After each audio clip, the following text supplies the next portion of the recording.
जय हिंद दोस्तों। आज हम लोग third lecture class 12 solid state प्रथम चैप्टर है। आज हम लोग आणविक ठोस के बारे में अध्ययन करेंगे कि आणविक ठोस क्या होता है। तो आइए हम अपने टॉपिक की ओर चलते हैं। आणविक ठोस चैप्टर कौन सा है? क्लास 12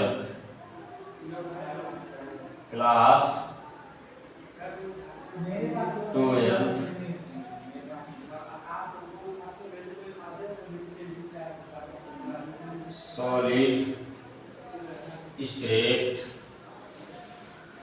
या सॉलिड स्टेट ठोस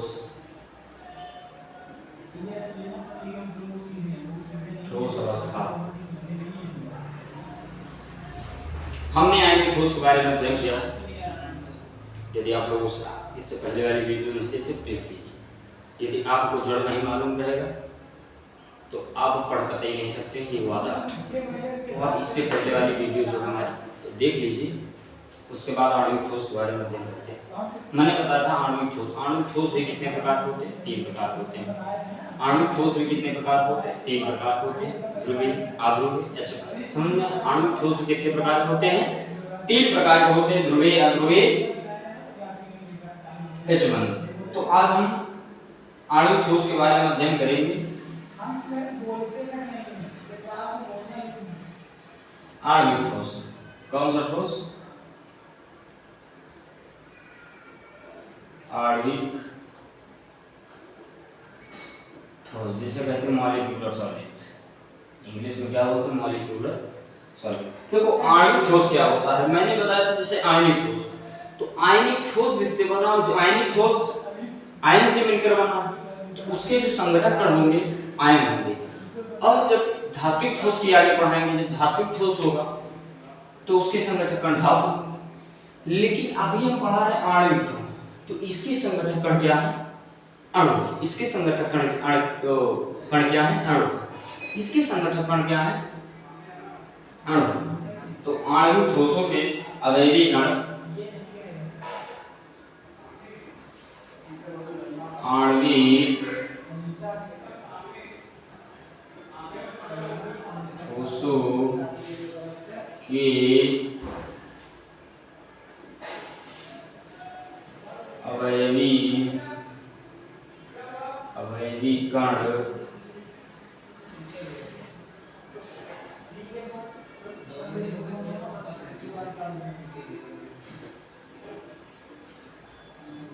अणु होते हैं। आणविक ठोसों के अवयवी कण अणु होते हैं। इसका चित्र देखो हम बनाते हैं। अणु किस प्रकार होते हैं देखो, जैसे इसका ऐसे ऐसे ऐसे, इसके अणु है चित्र। इससे समझिएगा तब ज्यादा समझ में आएगा, ठीक है ना? देखो ज्यादा बनेगा तो है, देखो कि हम चित्र आर्ट बहुत कम बना पाते हैं। ऐसे होते हैं,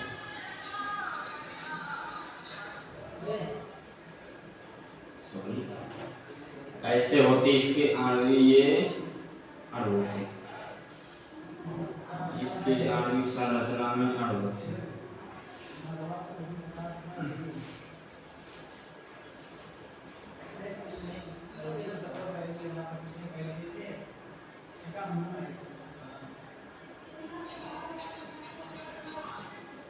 ये अणु है और ये इसके क्या होते हैं? मेन होते हैं। ये इसके अवयवी कण होते हैं। इसके अवयवी कण न परमाणु होते हैं, आयन होते हैं। इसके अवयवी कण जो होते हैं अणु होते हैं। अणु की संरचना इस प्रकार होती है। समझना? अणु की संरचना कोई बोल दे तो तुमको खट दे, एक इधर से बनाना है और एक इधर से बनाना है और बीच में एक ऐसे लगा देना है, तो ये जो बनेगा ये अणु बनेगा। ये जो बनेगा फिगर ऑफ मॉलिक्यूल्स होगा। समझ में आ गया? ये तो ये आणविक ठोस है। आणविक ठोस है। अब ये कितने प्रकार के होते हैं? 3 प्रकार के होते हैं बाबू। आणविक ठोस जो होते हैं, आणविक ठोस 3 प्रकार के होते हैं। अब इसको रेस करते हैं। मन कहे तो लिख लीजिए। आणविक ठोस 3 प्रकार होते हैं, हमने बताया था।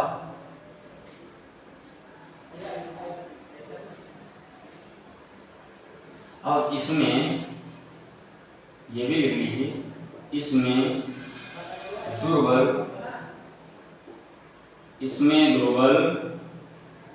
वांडर वाल्स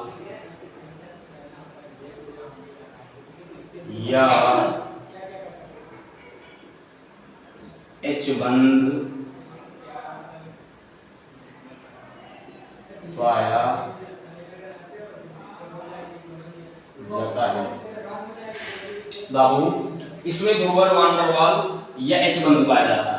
ये क्वेश्चन एमसीक्यूज में पूछ भी सकता है कि आणविक ठोस में कौन सा बंध पाया जाता है। तो आणविक ठोस में वांडर वाल्स या एचबंद पाया जाता है। क्या पाया जाता है? आणविक ठोस में वांडर वाल्स या एचबंद पाया जाता है। एमसीक्यूज का क्वेश्चन है कि इसमें आणविक ठोस में कौन सा बंध पाया जाता है? तो दुर्बल वांडर वाल्स या एचबंद पाया जाता है। या कौन सा बल पाया जाता है? तो दुर्बल वांडर वाल्स या एचबंद पाया जाता है। तो ये कितने प्रकार के होते हैं? ये 3 प्रकार के होते हैं। कौन कौन से होते हैं? मैंने बता दिया था कि ये 3 प्रकार के होते हैं। ये तीन प्रकार के होते हैं। ये 3 प्रकार के होते हैं। नंबर 1 अध्रुवी, नंबर 1 अध्रुवीय ठोस,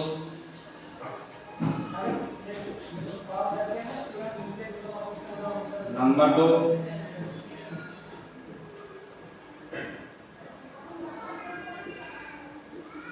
ध्रुवीय ठोस, नंबर 3 एचबंधित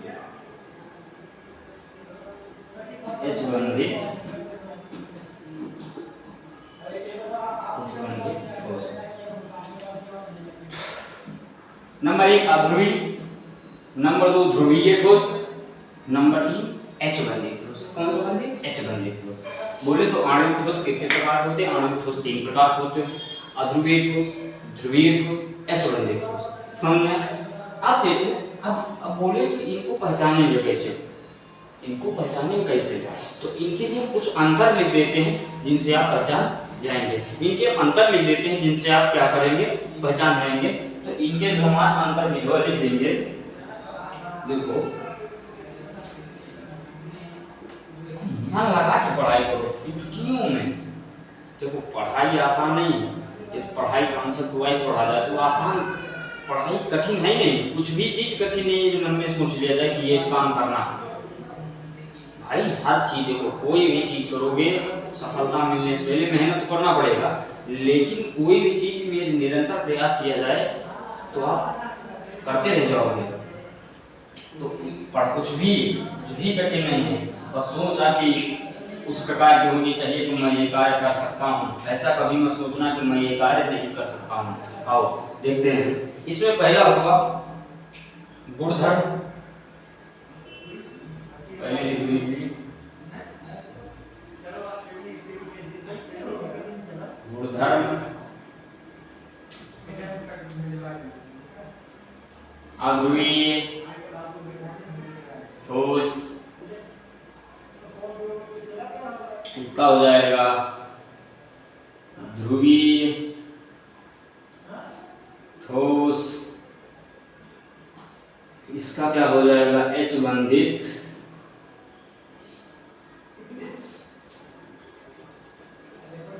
ठोस, इसका हो जाएगा एचबंधित ठोस। गुणधर्म अध्रुवीय ठोस, ध्रुवीय ठोस, एचबंधित ठोस।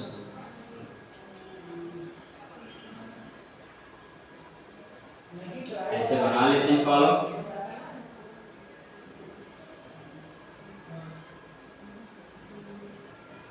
ऐसे आप समझ में? अब इसमें नंबर 1 पर हो जाएगा गलनांक।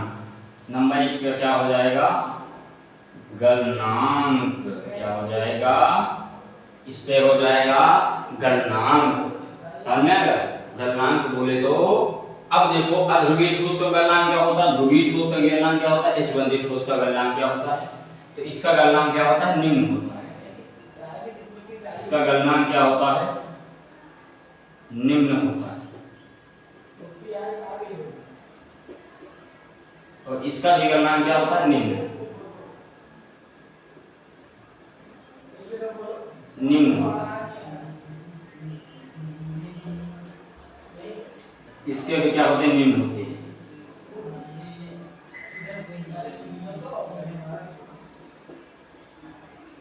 निम्न होते हैं। अब गलनांक इसके क्या होते हैं? निम्न होते हैं। ध्रुवीय के भी निम्न होते हैं, अचबंधित के भी निम्न होते हैं। बल आबंध, बल या बंध, बल या बंध जो होते हैं, बंध नहीं होता है बॉन्ड, इसमें लंदन बल उपस्थित होता है। इसमें लंदन बल उपस्थित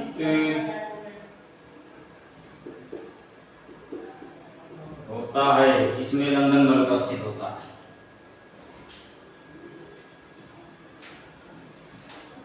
इसमें द्विध्रुव बंध होता है।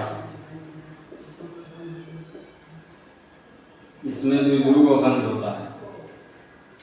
इसमें H बंध होता है। इनमें हाइड्रोजन बंध होता है, जिसे H बंध से कहते हैं। इनमें हाइड्रोजन बंध होता है। हाइड्रोजन बंध है ही, तो हाइड्रोजन बंध होता है, एकदम जाहिर सी बात। इसमें देखो ऐसे सिंपल अध्रुवीय में, अध्रुवीय देखो इसमें कौन सा बल होगा? लंदन बल होगा। अध्रुवीय बोले तो इसमें कौन सा बल होता? लंदन बल। देखो अध्रुवीय और लंदन, जैसे कहते हैं लंदन जाने है, तो वो लंदन बल अगर पाया जाता है तो अध्रुवीय में पाया जाता है। ध्रुवीय ठोस में पाया जाता है तो द्विध्रुव बल पाया जाता है, बंध उपस्थित होता है। और इसमें लंदन बल पाया जाता है। ध्रुवीय में बंध पाया जाता है, जिसे द्विध्रुव बंध कहते हैं। H बंधित ठोस में हाइड्रोजन बंध पाया जाता है। हाइड्रोजन बंधित ठोस में, समझ में आ गया? अब उसके बाद आप बोले तो आघूर्ण, बोले तो आघूर्ण, इसमें भी कहो तो मार देते हैं ऐसे ऐसे। आपको लिखने में जो है आसानी हो जाएगी, आराम से लिख लीजिएगा, एकदम बढ़िया प्योर से। द्विध्रुव बंधित ऐसे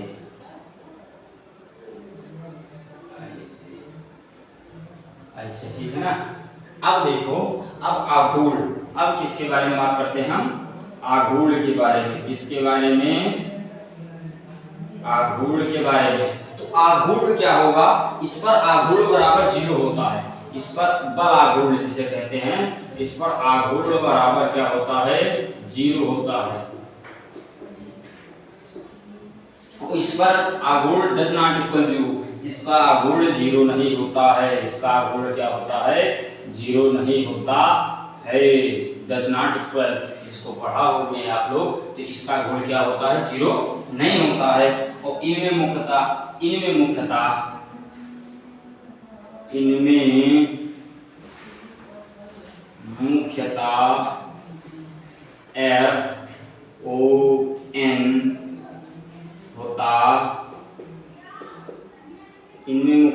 FON होता है। इनमें मुख्यतः क्या होता है? FON होता है। और उदाहरण के तौर पर देख लें, अगर उदाहरण भी देखना जरूरी है, इसमें इसे बना देते हैं। अब दे बोले तो उदाहरण, क्या बोले तो उदाहरण। उदाहरण क्या होगा इसका? N2 O2 I2 AR, helium P4 S8 P4 S8 गंधा, CCl4 CH4 आदि। समझ में आया? इसका I2, इसमें क्या होता है?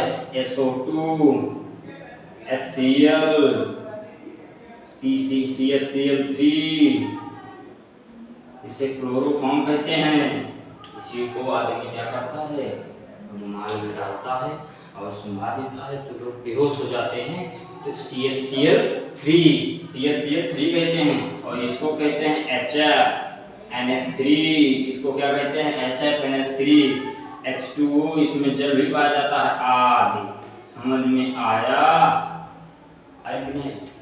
आगे बबुआ देखो ऐसे बाबू समझ में आ गया। N2 अध्रुवीय में N2O2 I2 Ar CCl4 SCH4, उसके बाद ध्रुवीय में CO2 HCl HCl3, उसके बाद H बंधित में HF NS3 H2O आदि इतने पाए जाते हैं। अब बोले तो I2 क्या है? अब बोलो सब में तो क्लास नहीं लेगा लेकिन I2 में ही बोला क्यों लगाया?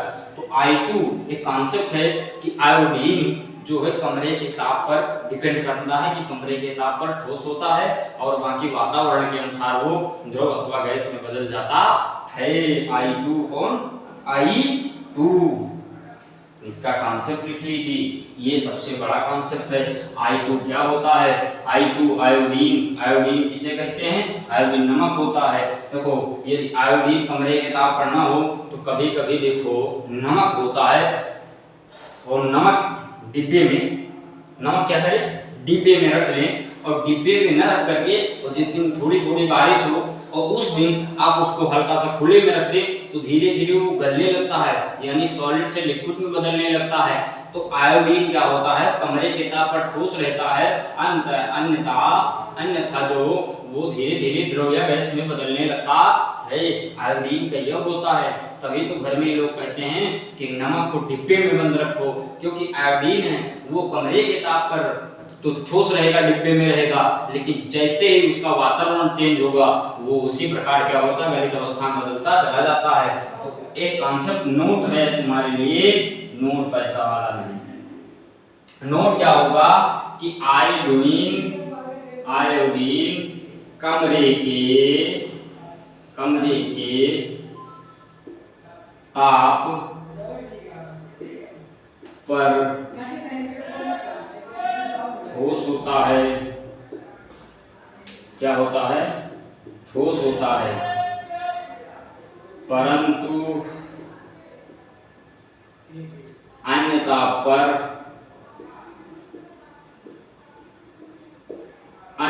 पर यह द्रव एवं गैस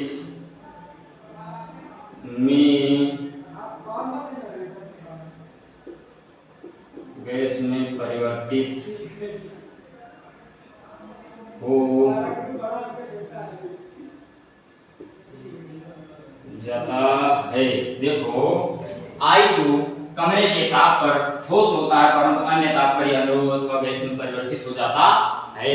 आयोडीन का ये होता है, इसीलिए घर में कहते हैं कि इसको खुले में न रखो, अन्यथा धीरे धीरे पसीजने लगेगी और धीरे धीरे द्रव अवस्था में बदलने लगेगी। तो इसलिए मम्मी कहती हैं कि इसको डिब्बे में बंद करके रखो बेटा, नहीं तो ये क्या हो जाएगा? गल जाएगा। एकमात्र ऐसा I2। अब आई होप आप लोग को समझ में भी आ गया होगा और आप लोग जितनी कमियां इसमें बताइए, लिखिए कमेंट में, उस कमियों को दूर किया जाएगा। जो नहीं लगेगा उसको बताइए, हम उसको दोबारा फिर से कल वाले टॉपिक में पढ़ाएंगे, आगे आने वाले टॉपिक में। अभी तो आपका जो है धात्विक ठोस बचा है उसको भी पढ़ाएंगे, ज्यादा वीडियो लंबा ना हो इसलिए इतना पढ़ा दिया है, क्योंकि इसको आप रिवीजन कर लीजिए, नोट कर लीजिए, इसी में से आने वाला है। क्योंकि यहाँ पर भी पाया जाता है कि अध्रुवीय ठोस में कौन सा बल उपस्थित होता है, तो ये पाया जाता है, तो लंदन बल उपस्थित होता है। ये सब धीरे धीरे एमसीक्यूज के लिए तो डीपली नहीं पढ़ेंगे, एमसीक्यूज नहीं हल कर पाएंगे। सो इसी के साथ आज हम अपने लेक्चर को समाप्त करते हैं, आगे कल पढ़ेंगे। तब तक के लिए tata bye bye, love you.